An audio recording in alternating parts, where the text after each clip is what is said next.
بسم اللہ الرحمن الرحیم۔ السلام علیکم ناظرین، آج کی ویڈیو میں ہم تین چیزوں پر بات کریں گے۔ وہ ہے ایک سرت اجاز قادری صاحب، مفتی منیب الرحمان صاحب اور علامہ صاحب صاحب۔ سب سے پہلے ہم ناظرین بات کرتے ہیں سرت اجاز قادری صاحب کے اوپر۔ سرت اجاز قادری صاحب کا ایک ٹویٹ آیا ہوا تھا، میں نے وہ پڑھا۔ وہ کہہ رہے تھے کہ جو ہمارے حکمران ہیں، جو سویڈن کے اندر گستاخی ہوئی ہے حالیہ، اس پر ایک اپنی جو ہے نا وہ پالیسی بنائیں، ایک پالیسی اختیار کریں اور اس پالیسی کے ذریعے، اس پالیسی کے تحت ان کے ساتھ سفارتی تجارتی جو تعلقات ہے وہ ختم کر۔ ٹھیک ہو گیا۔ یہ کس نے کہا؟ یہ سرت اجاز قادری صاحب نے کہا۔ ناظرین، یہ وہی سرت اجاز قادری ہے۔ یہ مفاد دیکھیں، یعنی عشق رسول ایک طرف ہے، ذاتی مفاد ایک طرف ہے، سیاست ایک طرف ہے۔ ان کے عمران خان جو تھے وہ دوست تھے، عمران خان ان کے یار تھے، ان کے ساتھ سرت اجاز قادری صاحب کی جماعت کے مفاد تھے۔ جب تحریک لبیک پاکستان کے امیر علامہ سعد حسین صاحب نے ایک لانگ مارچ کا اعلان کیا، اناؤنس کیا کہ اگر حکومت نے مطالبات عمل درآمد نہ کیا تو ہم لانگ مارچ کریں گے، تو ان کو اسی وقت کیا کیا گیا؟ دھار لیا گیا۔ ٹھیک ہو گیا، گرفتار کر لیا گیا۔ یہی سرت اجاز قادری صاحب تھے اور انہوں نے یہ کہا تھا کہ ایسا کریں کہ آپ مذاکرات کر لیں اور مذاکرات کے ذریعے ہی آپ اپنی بات جو ہے نا وہ حکومت سے منوائیں اور آپ تھوڑا پیچھے ہٹ جائیں، جبکہ اب حکومت کسی اور کی ہے اور حکومت ہونے کے ناطے یہ سرت اجاز قادری صاحب کہہ رہے ہیں کہ سرکاری سطح پر جواب بھی دیا جائے اور ان کے ساتھ تمام کے تمام جو تعلقات ہیں، تجارتی ہو گئے، سفارتی ہو گئے، جو کچھ بھی چل رہے ان کو پھر فور مؤخر کیا جائے۔ دوسرا انہوں نے کہا کہ اس حوالے سے سنی تحریک جو ہے پاکستان ایسٹ، یعنی پاکستان سنی تحریک جو ہے وہ اپنے اگلے لہے عمل کا اعلان کرے گی۔ یعنی انہوں نے ایک نیا جو ہے وہ پینترا کھیلا ہے۔ ہمیشہ جو ترازو ہے، جو پلڑا ہے، وہ ہمیشہ برابر رکھنا چاہیے۔ ایسا نہ ہو کہ جب آپ کے یار اقتدار میں ہو تو آپ کا جو جھکاؤ ہو وہ اس طرف ہو، جب وہ اقتدار سے چلے جائیں اور مخالفین اقتدار میں آ جائیں تو پھر آپ ان کے ساتھ خلاف کھڑے رہیں۔ ایسا نہیں، بلکہ جب بھی حضور اقدس صلی اللہ علیہ وسلم کی ناموس کی یا قرآن کی حفاظت کی بات ہے تو پھر فرنٹ پر ہی کھڑے رہنا چاہیے اور سامنے آ کر بولنا چاہیے کہ ہم حاضر ہیں اور ہم بول کر جو ہے نا وہ دم لیں گے، ہم ان کو بتائیں گے جو گستاخی کرتے ہیں ان کو۔ لیکن جب آپ اپنا ذاتی مفاد اور اپنے ذاتی مفاد کی جب آپ یہ ڈرامے کریں تو یہ سراسر قوم کے ساتھ ایک دھوکہ ہے۔ دوسرا ناظرین، مفتی منیب الرحمان صاحب کی بات کرتے ہیں۔ مفتی منیب الرحمان صاحب جو ہے انہوں نے ایک اپنا کالم لکھا اور اپنے کالم میں جو سویڈن کے اندر قرآن پاک کو جلایا گیا، گستاخی کی گئی، تو مفتی منیب الرحمان صاحب نے یہ جتنی بھی اسلامی کنٹریاں ان سے یہ ریکویسٹ کی کہ اب آپ لوگوں کا حق بنتا ہے۔ یعنی انہوں نے اشارہ دیا کہ جتنی پاکستان کے اندر 57، ایک تو پاکستان کی 24 کروڑ عوام ہوگی، دوسرا جو اسلامی ممالک ہیں 54، ان کو کیا کرنا چاہیے؟ ایک اتحاد بنانا چاہیے اور اس اتحاد کے ذریعے جو سویڈن کے اندر گستاخی ہوئی ہے اس پر اپنا احتجاج ریکارڈ نہیں بلکہ اس چیز کو روکنے کے لیے اقدامات اٹھانے چاہیے۔ ہمارے جو سیاستدان ہیں یا حکمران ہیں وہ صرف اور صرف ایک ٹویٹ داغ دیتے ہیں کہ ہم اس واقعے کی کیا کرتے ہیں؟ مذمت کرتے ہیں۔ ان کی مذمت کا لفظ کہنے سے یا نہ کہنے سے جو گستاخیاں کر رہے ہیں ان کو کوئی فرق نہیں پڑتا۔ جب تک پاکستان کے اندر عملی طور پر کوئی اقدامات نہیں اٹھائے جائیں گے کوئی بھی فرق نہیں پڑے گا۔ آپ کو یاد ہوگا کہ جب عمران خان کی حکومت تھی، عمران خان قومی اسمبلی، اپنا جو اقوام متحدہ کی اسمبلی ہے وہاں پر گئے اور وہاں پر جا کر انہوں نے سپیچ کی اباؤٹ ناموس رسالت، اور اس کے علاوہ انہوں نے کہا کہ قرارداد بھی منظور۔ اس قرارداد کے منظور ہونے کے باوجود بھی وہ گستاخیاں ویسے کی ویسے چل رہی ہیں۔ یعنی ان قراردادوں سے، تقریروں سے جو گستاخ ہیں ان کو فرق نہیں پڑتا.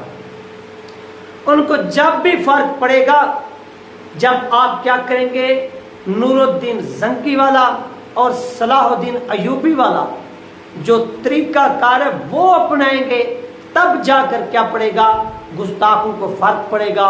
اور جو ممالک گستاخوں کو اپنے ہاں کیا کرتے ہیں، ایک پناہ دیتے ہیں اور ان کو مسلمانوں سے کے جذبات سے کھیلنے کے لیے کیا کرتے ہیں، موقع دیتے ہیں کہ آپ آئیں اور یہاں پر گستاخی کریں. ناظرین، جو پہلی بار قرآن مجید کو جلایا گیا، جب پہلی بار وہ جلایا گیا تھا جب فرسٹ ورلڈ وار جو تھی وہ چل رہی تھی. یعنی 1900 آپ کو معلوم ہوگا کہ 14 سے لے کر اور 4-5 سال یہ فرسٹ ورلڈ وار جو تھی یہ چلتی رہی. اور اسی فرسٹ ورلڈ وار کے دوران جو برٹش حکمران تھے انہوں نے قرآن پاک کو اٹھایا اور اٹھا کر جو اس وقت وہاں پر برطانیہ کے اندر ایک بادشاہ کا بھی دور ہے، وہ بادشاہ کے اختیار نہیں، لیکن ان کے پاس یہ سارا کا سارا آج بھی جو سسٹم ہے وہ موجود ہے، ملکہ ہوتی ہے، بادشاہ ہوتے، سب کچھ. تو انہوں نے اپنے ایک محل کے اوپر قرآن مجید کو لہرایا اور لہرا کر کہا کہ دیکھیں جب تک یہ کتاب موجود ہے اس دنیا کے اندر امن قائم نہیں ہو سکتا. یہ کس نے کہا؟ 1914 کے اندر جب برطانیہ کے حامی تھے وہ لوگ جو اس فرسٹ ورلڈ وار میں حصہ لے رہے تھے اور برطانیہ بھی ان کا اتحادی تھا، تو انہوں نے یہ کام کیا اور اسی وقت سے، اسی دن سے قرآن مجید کو جلانے کی روایت ڈالی گئی اور یہ وہ کام کر رہے ہیں. یعنی ان کو خطرہ قرآن مجید سے کیوں ہے؟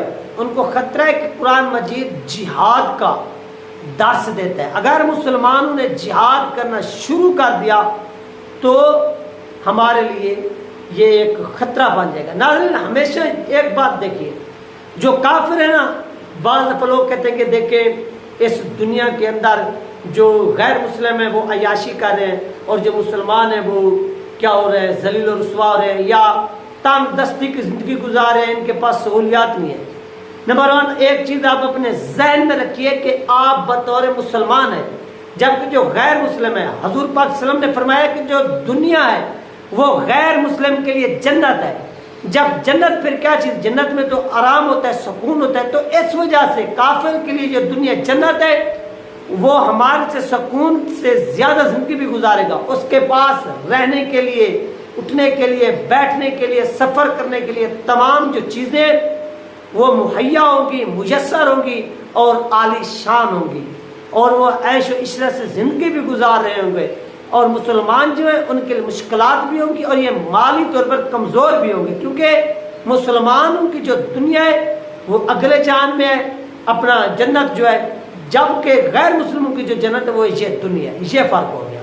تو دوسری طرف سے ناظرین، تحریک لبیک پاکستان کے امیر علامہ صاحب سے صاحب نے یہ کال دی ہے کہ وہ اس پر سویڈن کو جواب دیں گے، اور پاکستان کے جو موجودہ آرمی چیف ہیں ان کو انہوں نے کہا کہ میں نے آج تک بھی اس آرمی چیف کو آرمی چیف بننے پر مبارکباد نہیں دی. باقی جو سیاستدان تھے، ٹاؤٹ بنے ہوئے تھے، مبارکباد دیتے رہے. میں نے کہا کہ نہیں، ہم اس وقت مبارکباد دیں گے جب کوئی یہ ایسا کارنامہ سر انجام دے گا، جب یہ کفار کو للکاریں گے اور ان کو بتائیں گے کہ ہم مسلمان ہیں اور ہم قرآن پاک کی حفاظت کرنا بھی جانتے ہیں اور حضور صلی اللہ علیہ وآلہ وسلم کی ناموس پر پہرا دینا بھی جانتے ہیں. میں تب جو ہے وہ آرمی چیف صاحب کو، جو انہوں نے عہدہ سنبھالا اور ان کو اب 1 سال ہونے والا ہے، مبارکباد دوں گا. میں اس سے پہلے نہ مبارکباد دی ہے نہ دوں گا. اور ہمارے جو کارکنان ہیں وہ تیار ہیں، اور آج جو عید کا ہے وہ لاسٹ ڈے ہے.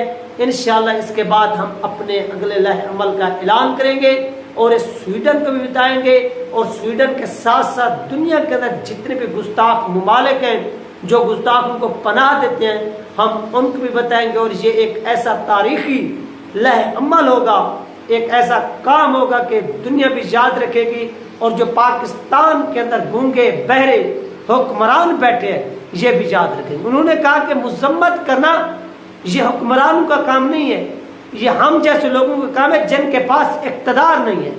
جن کے پاس اقتدار ہے وہ کام کر کے دکھائیں، ان کو بتا کر دکھائیں کہ آپ نے قرآن پاک کی گستاخی کی ہے جس کا ہمیں افسوس ہے، اور اس گستاخ کے خلاف یہ کاروائی کریں۔ یہ تھی ناظرین اہم ترین اپڈیٹ جو آپ لوگوں کے ساتھ شیئر کی گئی ہے۔ انشاءاللہ ملتے ہیں نیکسٹ ویڈیو میں۔ اللہ حافظ۔